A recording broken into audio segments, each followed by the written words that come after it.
Nobody came. Balloons curled in the heat. Pizza boxes untouched. A unicorn cake that took me 6 hours to decorate? Still perfect. Untouched. My daughter sat in the backyard wearing a paper crown and a white dress she picked herself. Every 10 minutes, she looked at the gate. Then up at me. Then down at her glittery shoes. 11 candles. No guests. Not even a text. I swallowed the lump in my throat and knelt beside her. Maybe they got lost, I said softly.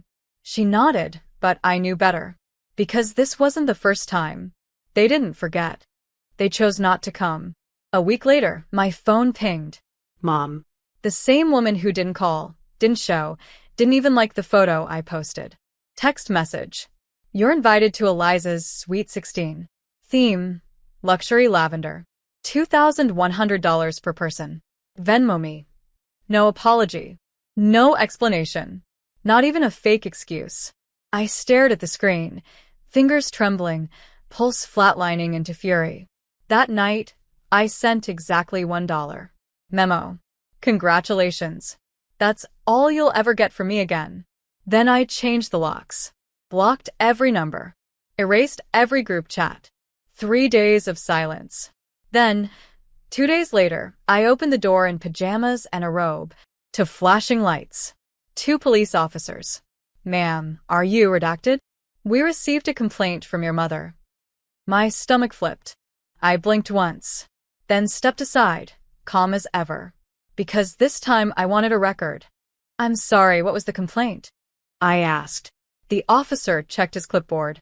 She says you're withholding family funds and threatening to blackmail. I blinked. Blackmail? I hadn't said a word. I just sent a single dollar. That's when I understood. They weren't mad about the money. They were mad about the silence. I invited them with open arms to my daughter's party. They ghosted us again. And now they wanted me to fund their $100 plate ego parade? No. Not this time. I have receipts, I said, stepping back inside. I handed the officer my phone. Group chats. Voicemails. The text asking for Venmo. My blocked call log. The officer scrolled, then glanced at me with a slow, tight-lipped nod. I'll file this as a civil dispute, ma'am. Not criminal. They left without another word. I closed the door and collapsed against it, not from fear, but release. It hit me like a wave.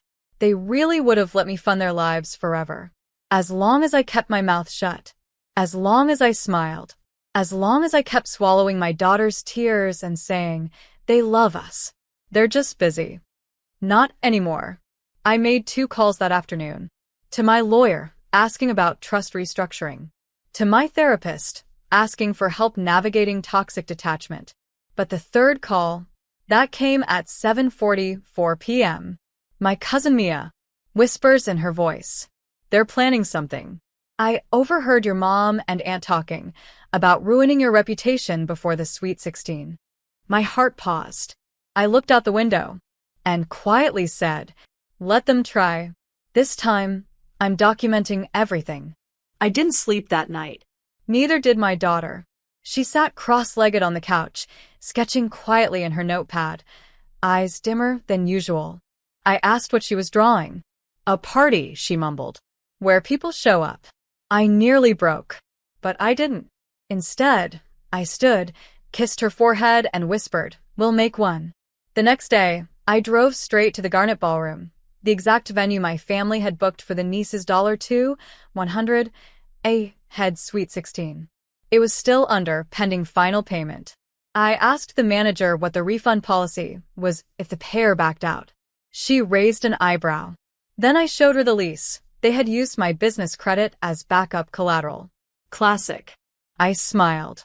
I'd like to assume the reservation, I said. Same date, new event. I paid in full. Venue, mine. Date, mine. Guest list? Every kid who had ever been overlooked, uninvited, or treated like an afterthought. We named it the Golden Ones Gala. I even got a cake vendor to recreate the original Sweet 16 order. Except this time, the frosting would read, to the ones they left behind. By Thursday, invitations were out. Custom-made. Hand-delivered. No Venmo required. Just presence. That evening, my sister texted, "Did you really hijack our event?" Then Mom called, "Fix this, or I'll make you regret it." I replied with a screenshot of my contract and a single caption. "You should have read the fine print before writing me off." Outside, my daughter stuck stars on the ceiling and whispered, "Do you think they'll come?" I smiled and said, "They don't need to." Because this time, the celebration wasn't for them. The night of the gala arrived like a secret the sky was keeping. Every inch of the garnet ballroom shimmered in gold and soft blues, a magical blend of elegance and innocence. Kids trickled in shyly at first. Some wore hand-me-downs. Some wore borrowed suits. Every single one wore the look of someone who thought no one remembered them. Until now. My daughter, in a glittery blue dress and tiny silver flats, stood at the entrance with a clipboard. "Welcome to the Golden Ones Gala," she whispered with a smile. Then came the moment that stopped everything. 3 people walked through the door, not invited.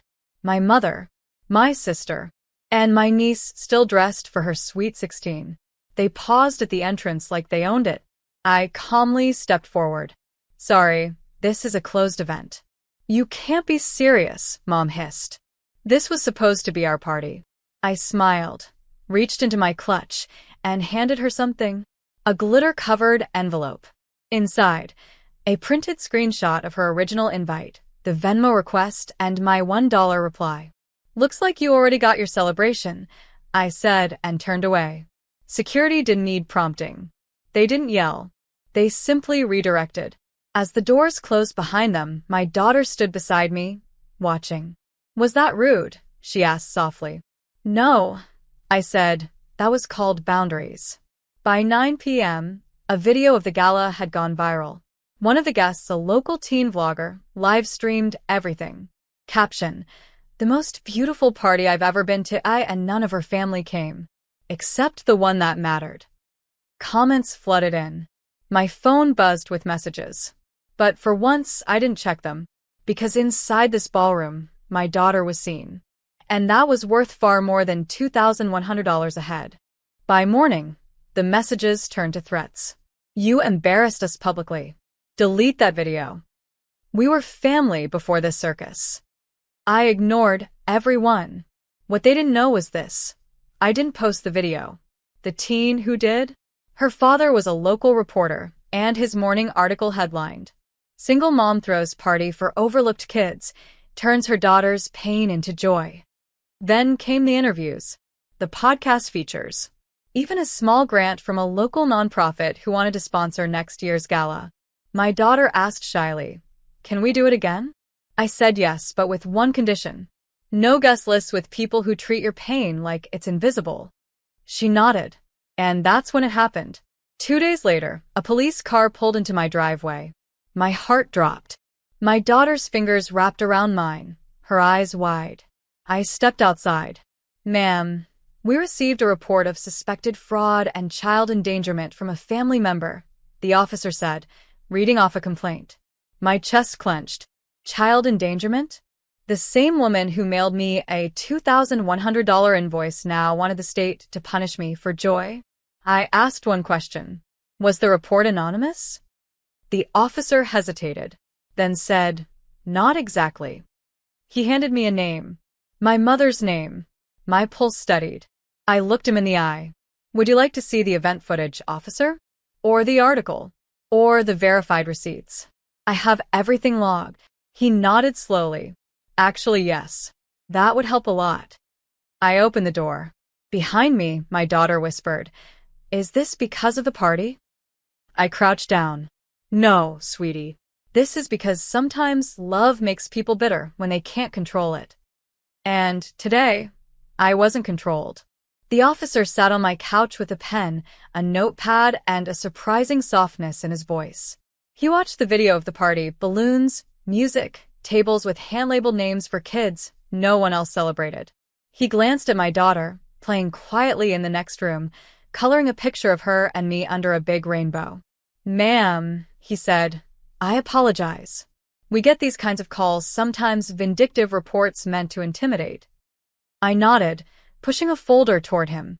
Inside, every receipt, background check on the volunteers, parental permissions, even allergy disclosures signed by guardians. He flipped through them. Then his eyes paused on one name. Your mother claimed she paid for the event, he said slowly. I didn't laugh. Instead, I handed him a copy of the Venmo transaction. $1 sent from me, with the note. Congratulations. He blinked, then smirked. I see. When he stood to leave, he handed me a copy of the official report form. This is now on record as a false claim. If they escalate, you're covered. I walked him to the door. Before leaving, he looked at me, really looked, and said, I've seen a lot of messy families, but not many people clean the mess with kindness. I shut the door after he left and leaned against it. My phone buzzed again. This time, a message from my niece, the sweet 16 girl. Auntie, I didn't know what they did. can I still come over? And that cracked something open. Not every seed grows bitter in a rotten garden. I texted her back. Yes. But bring your own glitter. That night, we sat under fairy lights, my daughter teaching her cousin how to make balloon crowns. There was no music, no photographer.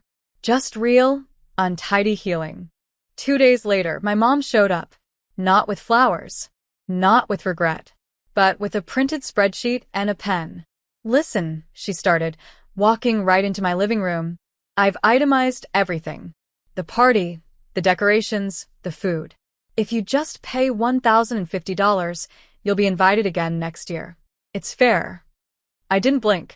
Behind her, my daughter sat quietly on the staircase, hugging the same stuffed bunny from the birthday party no one came to. Mom noticed. She's too sensitive, she snapped. That's the real issue here. I didn't say a word. Instead, I walked to the kitchen drawer and pulled out a small pink envelope. It still had glitter from my daughter's party. I handed it to her. Inside, a printed photo of the empty backyard, party hats scattered on chairs, and one candle lit on a cake that said, "You are loved." She waited 3 hours, I whispered. In her crown.